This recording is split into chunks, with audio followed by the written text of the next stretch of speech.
Hello guys. हाल ही में एक खबर काफ़ी वायरल हो रही है एक गर्भवती हथनी के बारे में। केरला के मल्लापुरम सिटी में कुछ लोगों ने एक भूखे हथनी को पटाखों से भरा हुआ फल खिलाया और वह पटाखों से भरा हुआ फल उस बेजुबान जानवर के मुंह में फट गया, जिससे वो बुरी तरह से घायल हुई और कुछ दिन के बाद उसकी मौत हो गई। इस खबर से मुझे काफ़ी बुरा लगा। पशुओं के प्रति क्रूरता के बारे में अधिक जानने के लिए मैंने और डिटेल में रिसर्च करना शुरू किया। इंटरनेट पर रिसर्च करते समय कुछ ऐसी बातें मेरे सामने आई जिससे पता चला कि एनिमल क्रूरल्टी में आप, मैं, हम सब किसी न किसी तरह से शामिल हैं। यह ऐसी बातें हैं जिससे हमें इंसान होने पर पछतावा हो सकता है। मैं आपको कुछ ऐसी वीडियोस दिखाना चाहता हूँ जिससे पशुओं के प्रति क्रूरता रोकी जा सकती है। हमारी आपसे निवेदन है कि कमजोर दिल वाले इस वीडियो को ना देखें। हाय, चलिए पता करते हैं डेयरी इज क्रूअल क्यों कहा जाता है। देखते हैं डेयरी की कहानी। ये जो मवेशी डेयरी में इस्तेमाल करते हैं, आइए इनकी जिंदगी देखते हैं कैसी होती है इनकी जिंदगी। शुरू करते हैं एक बछड़ी से। ये बछड़ी जो पैदा होती है डेयरी इंडस्ट्री में, इसका एंट्री होता है। जैसे ये बछड़ी पैदा होती है, इसको फटाफट उसके माँ से अलग कर देते हैं। माँ से अलग कर देते हैं क्योंकि माँ का दूध तो किसी और के लिए है। ये बछड़ी अपनी माँ से अलग बड़ा होती है। इस बछड़ी को अलग से फॉर्मूला मिल्क दिया जाता है, ग्रोथ हार्मोन्स दिए जाते हैं, स्टेरॉइड्स दिए जाते हैं, एंटीबायोटिक दिए जाते हैं ताकि ये बीमार ना हो, ताकि एकदम जल्दी से जल्दी ये बड़ा हो जाए। ये बछड़ी फटाफट बड़ा हो जाती है। जैसे ये 15 महीने की होती है, 15 महीने की, सच में ये बच्ची ही है पर शरीर से बड़ी हो गई है। तो जैसे ये 15 महीने की हो जाती है, इसको प्रेग्नेंट करते हैं। 15 महीने की बच्ची, गाय मवेशी जो है 20 से 25 साल जीते हैं। 15 महीने में ये छोटे बच्चे ही होते हैं। 15 महीने की जैसी होती है, इसको आर्टिफिशियली इंसेमिनेट करते हैं, आर्टिफिशियल तरीके से प्रेग्नेंट, जो कि बड़ा ही क्रूर प्रोसेस है अपने में। वो एक हाथ उनके बम में डालते हैं, वो पीछे अंदर तक, दूसरा स्टील रॉड इस हाथ में लेके वो अंदर तक यूटेरस तक जाते हैं, उसकी यूटेरस को स्टिमुलेट करते हैं और फिर बच्चा होता है। इस तरह से प्रेग्नेंट करते हैं बच्चा होने के लिए। यानी प्रेग्नेंट हो गया, बहुत ही क्रूर प्रोसेस, बहुत ही तकलीफदायक प्रोसेस, उनको बहुत तकलीफ होती है और एकदम invasive, not at all nice, abusive process. Pregnant हो गई, 9 महीने के बाद बच्चा होता है। 9 महीने के बाद जब बच्चा हुआ, यानी बराबर 24वें महीने, 15 + 9, 24वें महीने में उसको पहला बच्चा होता है। बच्चा होते ही इसमें ममता पूरी जागती है, दूध आने लग जाता है, लेकिन बेचारी का बच्चा उससे अलग कर देते हैं। बच्चा अलग कर देते हैं क्योंकि वो बच्चा अभी अलग, अगर बछड़ी हुई तो वापस यही साइकिल होगा उसके साथ। अगर बछड़ा हुआ तो डेयरी इंडस्ट्री में बछड़े का कोई काम नहीं है। इसको क्या करेंगे? मार देते हैं। कैसे मारते हैं? या तो अलग से दूर बांध के रखते हैं ताकि भूख के मारे वो खुद ही तड़प के मर जाए। हमने नहीं मारा भाई, वो अपनी भूख से मर गया। या किसी को बेच देते हैं कि हाँ भाई ले जा, अब उसकी मर्जी, उसको क्या हुआ, उसकी किस्मत, वो बछड़े को हमने तो बेच दिया, हमने नहीं मारा। ऐसे करते हैं और वो बछड़े को इस्तेमाल किया जाता है, या तो मार डाला जाता है, या उसके चमड़े के लिए मारते हैं, या उसके मांस के लिए मारते हैं, जो कि डेलिकेसी है, छोटे से बछड़े का नाजुक नरम मांस खाना। गाय भैंस, इनमें बहुत ममता होता है। ये अपने बच्चे को मिस करते हैं, बुलाते रहते हैं, चीखते रहते हैं, 2-2 महीने तक अपने बच्चे को बुलाते रहते हैं। कई बार तो ऐसे होता है कि बछड़ा नहीं है, बच्ची नहीं है दूध पीने के लिए, तो इनका दूध बंद हो जाता है। तो दूध बंद ना हो इसलिए कहीं कहीं पर खाल बच्चा करते हैं। खाल बच्चे का मतलब है कि बच्चे को मार के उसका जो खाल है वो ठूस के ऐसा टंगा के कहीं रखते हैं माँ के नजदीक, ताकि इस माँ को उस बच्चे का गंध आते रहे और दूध चलता रहे। दूध बंद ना हो जाए, ज्यादा से ज्यादा दूध निकले, इसलिए ऑक्सीटोसिन नाम का एक हार्मोन का इंजेक्शन दिया जाता है। इस गाय भैंस को दिन में 3 बार दूध होते हैं, 3 बार। कई बार मशीन लगाते हैं ताकि खींचते रहे दूध, मैक्सिमम खींचते रहे, मैक्सिमम दूध निकाला जाए। इस तरह से टॉर्चरस चलते रहता है इनका। और अगर मशीन लगा हुआ है, कोई है नहीं देखने वाला, तो दूध खत्म हो गया लेकिन मशीन तो खींचे जा रहा है, तो क्या होता है? खून निकलता है, पस निकलता है, माँ को दुनिया भर का तकलीफ होता है। और ये खून में भी, ये दूध में भी खून और पस, जो कि सही नहीं है। दूध में खून और पस होना इंटरनेशनल स्टैंडर्ड्स के हिसाब से जायज है। एक मात्रा तक खून और पस चलता है और इंटरनेशनल स्टैंडर्ड्स में ये चेक भी कर लेते हैं। इंडिया में कौन चेक करता है कि दूध में क्या है? तो कितना खून है, कितना पस है, किसी को नहीं पता। इंसान में दूध कब होता है? जब माँ बच्चा देती है तभी दूध आता है। वैसे ही गाय मवेशियों में भी वैसे ही होता है। ये जब तक बच्चा नहीं देंगे दूध नहीं आएगा, और दूध आने के बाद क्या चलते रहेगा? क्या ये गंगा है क्या? नहीं, हमेशा नहीं होता, दूध बंद हो जाता है। तो दूध बंद ना हो इसके लिए हर साल इन गाय भैंसों को हर साल प्रेग्नेंट किया जाता है, जबरदस्ती, आर्टिफिशियली, तकलीफ देते हुए इस तरह से प्रेग्नेंट करते हैं। 24वें महीने में पहला बच्चा, 36वें महीने में दूसरा, चौथे साल में तीसरा बच्चा, 5वें साल में चौथा बच्चा, इस तरह से हर साल बच्चा जनती है बेचारी ये गाय। और उसको वहीं पे ऑक्सीटोसिन का इंजेक्शन दिया जाता है, तकलीफ दिया जाता है। बेचारी एक ही जगह में खड़ी रहती है, वहीं पे उसको बांध के रखते हैं, कोई एक्सरसाइज नहीं, कुछ भी नहीं। ऑक्सीटोसिन हार्मोन का इंजेक्शन, उसको भी स्टेरॉइड देते हैं, सब कुछ देते हैं ताकि मैक्सिमम चलते रहे। एंटीबायोटिक का इंजेक्शन, वहीं पे उसको खाना, वहीं पे उसको हगना मूतना सब कुछ, और वहीं पे डिलीवरी भी ऐसे करते हैं गाय के साथ। जैसे ही दूध आना बंद हो गया, अब ये बोझ हो गई, क्या करेंगे इसका? ले जाओ कसाई खाने, बेच देते हैं। इनको इतनी बुरी तरह से ट्रांसपोर्टेशन होता है, एक ट्रक में 50-50 ठूसे जाते हैं, इनको खड़ाए रखा जाता है, ये बैठ नहीं सकते हैं, बैठ गए तो उठाएगा कौन? तो इनको खड़ा खड़ा ठूस के ट्रांसपोर्ट करते हैं।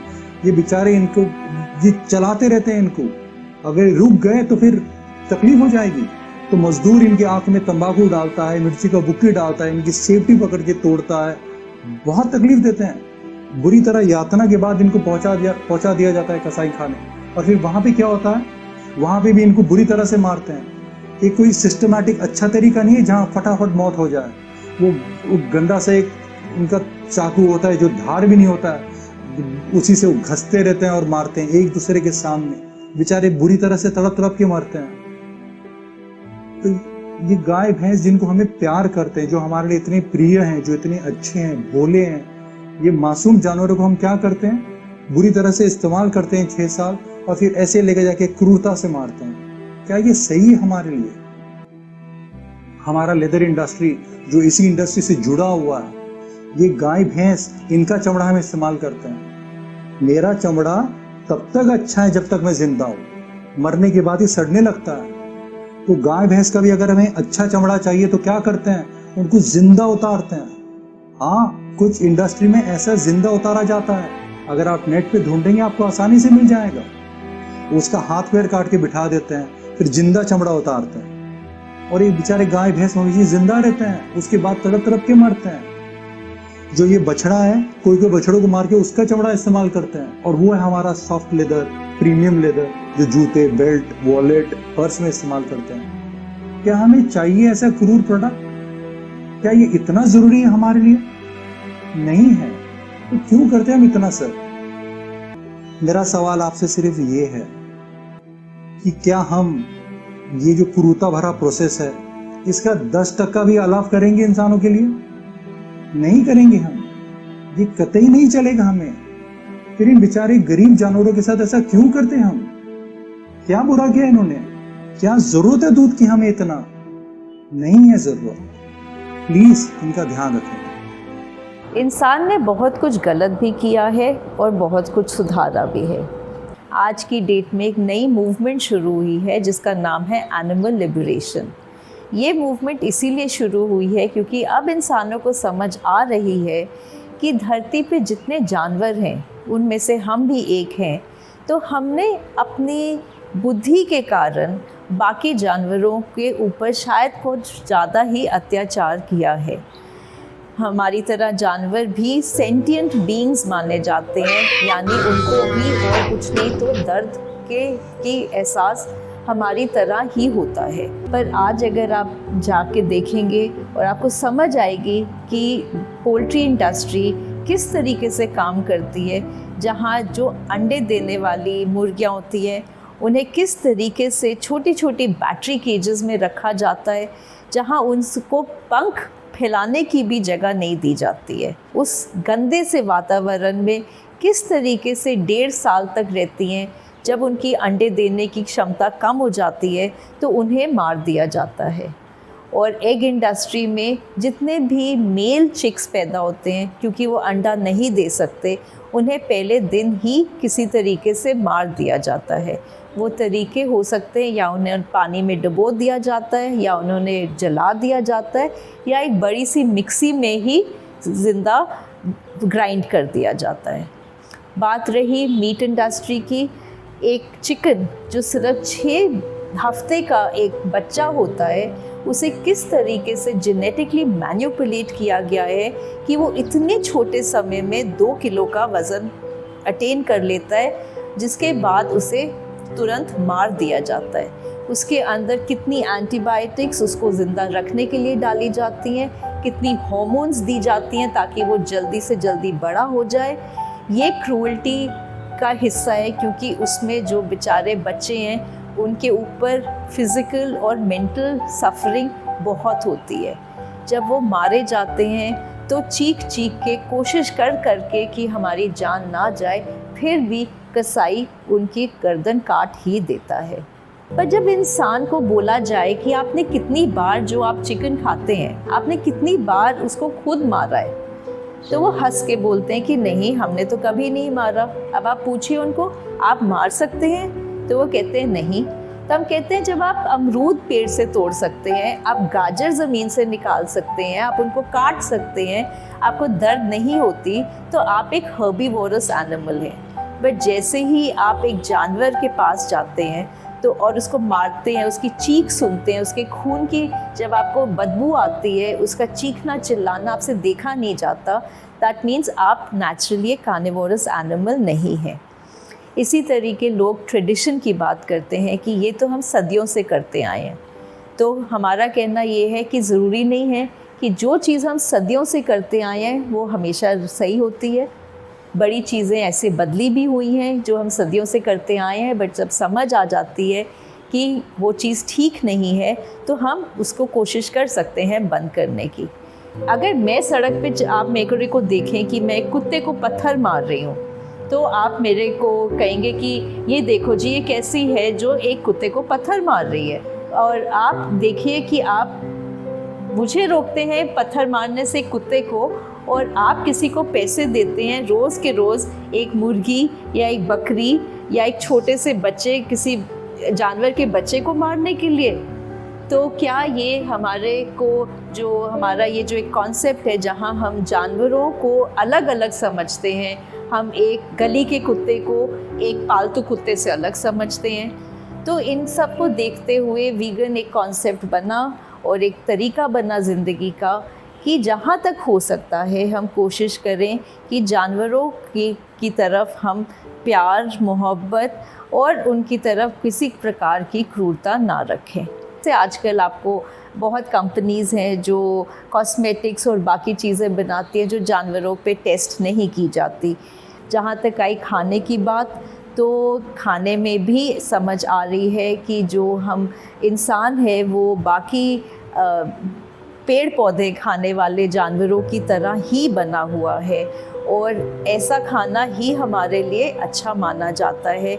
यदि हम पौधे से डायरेक्टली सारा अपना न्यूट्रिएंट्स हासिल कर लें और उसको खा सके, और आप मानेंगे नहीं कि अभी जैसे दूध है, तो दूध के जानवर के बजाय से हम दूध पौधों से भी ले सकते हैं, जैसे सोया दूध है, बादाम का दूध है, नारियल का दूध है, मूंगफली का दूध है, और इन दूध से हम दही जमा सकते हैं, हम पनीर बना सकते हैं। और जहाँ तक मक्खन है, तेल है, हम कोई भी जो ऐसा पदार्थ हम जानवर का यूज़ करते आए हैं, उसके बदले में हमारे पास एक शाकाहारी भोजन तैयार है जिसको हम खा सकते हैं। वो स्वादिष्ट भी होता है, हमारे सेहत के लिए भी बहुत अच्छा होता है। तो इसको देखते हुए ये वीगन का कॉन्सेप्ट बहुत जल्दी से फैल रहा है। तो अगर हम इन चीज़ों को एलिमिनेट कर देते हैं, ये इंडस्ट्रीज़ अगर बंद हो जाती हैं, तो आज किसान पैसे भी कमा सकता है, और जो कसाई है उसको और कोई काम मिल जाएगा जो इससे अच्छा काम होएगा, और आप इस ऐसे काम के लिए ना आपके पैसे जाएंगे और ना किसी को आपके लिए ऐसे काम करने पड़ेंगे। सो प्लीज़ इंटरनेट पे जाइए, वीगन शब्द को ढूंढिए और इसके बारे में और जानकारी लीजिए। धन्यवाद। तो गाइस, केरला के इस हादसे के बाद हमने काफ़ी सारे ट्वीट्स किए, स्टेटस पर इमेजेस रखे। क्या सच में हम इस लायक हैं?